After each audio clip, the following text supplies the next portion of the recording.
The main concern is always going to be builders' work. So the infrastructure is going up. We need certain openings, so the earlier we get on, the better. Unfortunately, it doesn't always happen, but yeah, it is a big challenge for us. The logistics, definitely in a high-rise in the marina, there is always a shortage of space to store materials.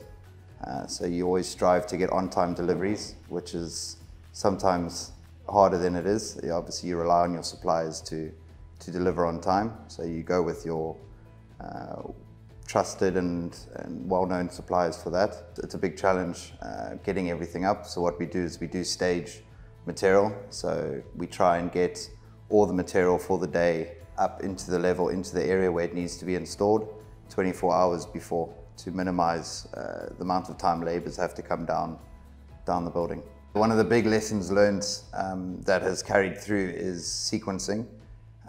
If you lose your sequence, if you lose your line of balance through this project, it's very, very difficult to hit the deadline that we need to hit.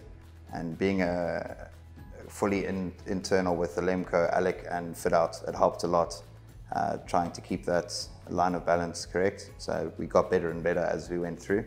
We try and reduce our carbon footprint as much as possible by obviously reducing the electrical load.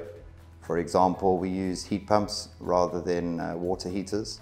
That reduced it over 100 kilowatts of power.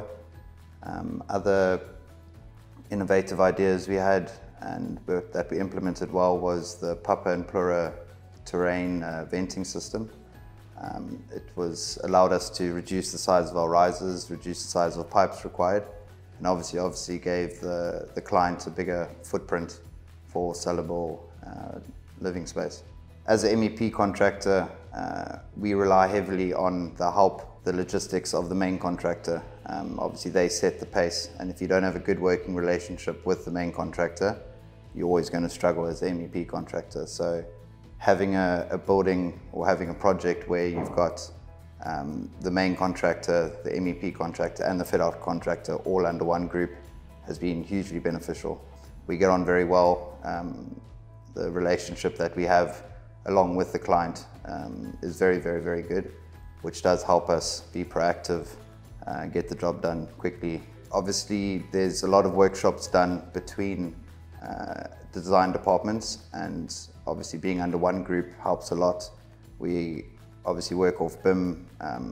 The 3D model is shared between all three. We all work off the same model, which does help as well. And any clash detection reports are looked at immediately and find a solution quite quickly, which does help. On MG2, we did 10 floors of modular in the corridors. We started off with 6-meter lengths modules. It was very beneficial. The feasibility study off this pilot project was good. We found some site issues. One example would be the floor layout with core walls on 3 of the sides. It was very tough to get the modules in, so we had to cut it back down to 3-meter lengths. But in general, yes, it is feasible to do it, and yeah, it was a good pilot project and definitely will use it in the future. So I think if the move is towards having more seasonal rain, a heavier flow of rain, obviously it has to be designed in the infrastructure of Dubai. You would have to look at the stormwater networks, the drainage networks, would have to be increased. You would have to go through that whole process. So if that is where we're heading towards, you definitely need a phase to get through to look at existing services, and obviously all new builds would have to take that into account.